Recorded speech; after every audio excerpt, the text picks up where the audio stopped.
48-year-old April Carr says her life is beautiful. I'm a mother of four, a grandmother of four, beautiful girls. But last July, reality started to enter this perfect picture.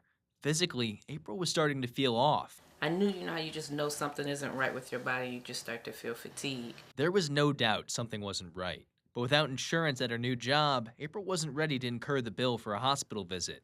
At least she wasn't until her stomach started to balloon in size. When I first went to my doctor, she was so perplexed that she was just like, I feel something, but I don't know if it's a baby. And you say you're not pregnant, and I was like, yeah, I know I'm not pregnant. I had my tooth side for it'll be 13 years in June. So April says she got a CT scan in October, and afterwards, the doctors came back with devastating news. And then one doctor just blurted out, like, we're very adamant that you have stage 3 ovarian cancer and it's starting to metastasize.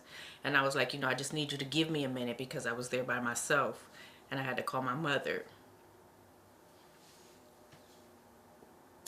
The hardest part was telling my family. But April says something about that diagnosis didn't feel right.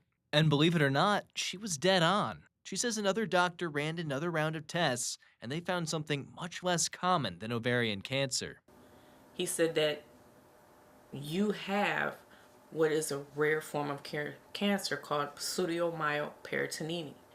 And it's so rare, 1 out of 2 people out of a million have it.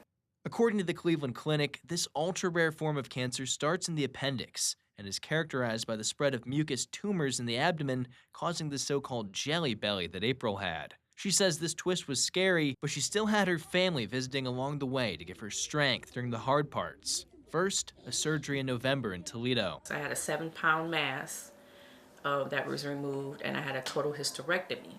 And then a second one at the Cleveland Clinic late last month. A 10 to 15-hour surgery where I had my spleen removed, my gallbladder removed, my belly button removed, part of my small intestine removed, part of my anus removed. It might sound like a high price to pay, but April says she is now cancer-free. And she says it's thanks to her family. She comes from a line of fighters, and she had no plans of going out easily. Yeah, I gave you exactly what you was looking for. You came looking for some trouble, and you got all the trouble you got.